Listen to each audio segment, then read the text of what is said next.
A'udzubillahiminasyaitonirrajim. Bismillahirrahmanirrahim. Assalamualaikum warahmatullahi wabarakatuh.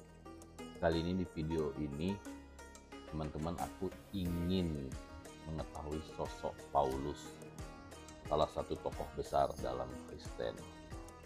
Nah, di sini aku bertanya kepada ChatGPT. Semoga info ini valid ya.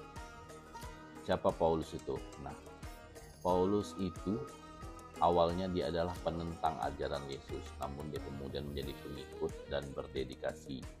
Dia bukan salah satu murid dari 12 asli murid Yesus. Nah, awal mulanya ia itu adalah pembenci. Ia bahkan menganiaya dan menangkap orang-orang Kristen, termasuk yang hadir saat itu Stefanus, orang Kristen pertama yang mati syahid. Dia bertobat ketika dalam perjalanan ke Damaskus untuk menangkap pengikut Yesus. Ia mengaku melihat cahaya dari langit dan mendengar suara Yesus. Ia menjadi buta selama 3 hari, kemudian disembuhkan oleh Ananias, seorang pengikut Yesus. Ia dibaptis dan berubah menjadi penginjil. Nah, dalam pandangan Islam, Paulus ini tidak dianggap sebagai rasul yang suci. Bahkan banyak ulama menganggap bahwa ajaran Paulus ini sudah menyimpang dari ajaran Nabi Isa yang sebenarnya, terutama dalam menuhankan Yesus, doktrin Trinitas, dan menghapus hukum Taurat. Lalu aku di sini ingin mengetahui apa sih, kok bisa, apa syarat atau kualifikasi menjadi nabi dan rasul. Itu aku penasaran dan bertanya ke ChatGPT. Nah, ChatGPT menegaskan atau mengasih jawaban.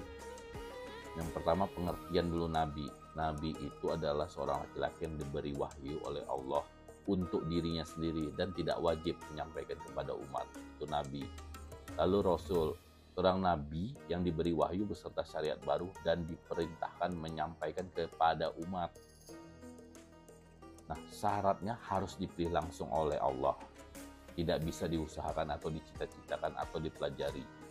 Laki-laki, berasal dari golongan manusia, memiliki akal yang sempurna dan tidak gila, terjaga dari dosa besar dan keburukan yang menjatuhkan kehormatan. Tidak maksum dari dosa kecil, tapi Allah menjaga mereka dari perbuatan zina dan maksiat besar, terutama sebelum diangkat menjadi nabi. Mereka tidak pernah menyekutukan Allah, tidak pemabuk, pezina, dan penipu. Nah, yang kualifikasi ini, Paulus kan penyiksa, atau dia dulu pembenci ajaran Nabi Isa atau Yesus. Tapi kenapa bisa dia menjadi rasul? Lalu tanda-tanda kenabian, mendapat wahyu dari malaikat Jibril, diberi mukjizat untuk membuktikan kebenaran. Ajaran mereka selalu mengajak ke tauhid. Ingat, mengajarkan ketauhidan Allah, bukan trinitas. Disampaikan dalam bentuk syariat ajaran hukum, tidak bertentangan dengan wahyu sebelumnya, tidak bertentangan. Sedangkan Paulus malah menghapus hukum-hukum sebelumnya. Nah, di sini aku lagi bertanya, kalau begitu kenapa Paulus bisa lolos jadi rasul?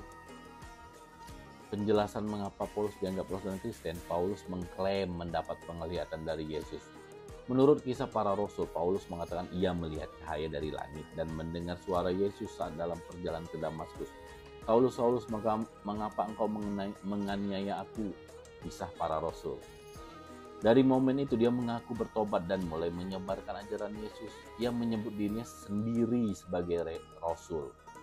Paulus menyebut dirinya rasul dalam bentuk surat-suratnya seperti surat Roma, Galatia, dan Galatia. Meski dia tidak termasuk 12 murid asli Yesus, Paulus, hamba Kristus Yesus, dipanggil menjadi rasul. Roma. Dalam Alkitab tidak ada bukti langsung dari Yesus secara lisan yang mengangkat Paulus sebagai rasul. Semua klaim itu datang dari pengakuan Paulus sendiri. Catatan, semua klaim itu datang dari pengakuan Paulus sendiri. Jadi tidak ada saksi dan tidak ada dari Yesus sendiri yang memberikan jabatan atau mengangkat Paulus menjadi rasul. Kenapa pengaruh Paulus sangat besar dalam gereja awal? Ia mendirikan banyak gereja di wilayah Romawi. Ia menulis 13 surat yang kemudian masuk dalam perjanjian baru. Ajarannya lebih populer dibanding murid Yesus yang asli seperti Petrus dan Yakobus. Kok bisa? Ini di luar logika. bisa kalah yang murid langsung dari Yesus, yang asli seperti Petrus dan Yakobus. Malah yang lebih populer Paulus. Ia membebaskan orang non-Yahudi dari kewajiban Taurat seperti sunat, hukum makanan hal haram, sehingga ajarannya lebih mudah diterima oleh orang Romawi dan Yunani. Nah, itu dia agama atau ajaran disesuaikan sama tempat dan orang-orangnya. Jadi hukum-hukum pada dihapus, dihilangkan. Itu haknya siapa? Kok bisa Paulus istilahnya menghapus yang udah pernah diajarkan Yesus? Dan yang keempat nih, konflik antara Paulus dan murid Yesus di Yerusalem. Dalam Kisah Para Rasul dan beberapa surat tercatat bahwa Paulus sering berbeda pandangan dengan para rasul asli, pengikutnya atau muridnya Nabi Isa seperti Petrus dan Yakobus. Tapi gereja akhirnya mengikuti jalur Paulus karena lebih cocok dengan budaya Romawi dan Yunani. Nah, menurut Islam, Paulus tidak sah jadi rasul. Islam memandang tidak ada nabi atau rasul setelah Isa kecuali Muhammad SAW. Paulus tidak pernah mendapatkan wahyu dari Allah dan bukan orang yang soleh sebelumnya. Ajaran Paulus menyimpang dari tauhid karena dia menekankan penebusan dosa lewat darah Yesus, mempromosikan doktrin Trinitas, menghapus banyak ajaran Taurat. Sedangkan seluruh nabi dari Nabi Adam sampai Nabi Muhammad itu semua mengajarkan tauhid, Allah satu. Ini sebabnya Paulus dianggap sebagai penyimpang, bukan pembawa risalah. Nah, di situ info yang aku dapat dari ChatGPT. Semoga ini memuaskan teman-teman akan penasarannya siapa sih Paulus? Kenapa bisa dia menjadi orang besar atau jadi tokoh di Kristen? Nah, di sini aku paham kalau kita memakai logika itu sangat menyimpang. Semoga teman-teman dapat memahami video ini dan mendapat ilmu atau info lagi dari ChatGPT yang aku tanyakan tadi.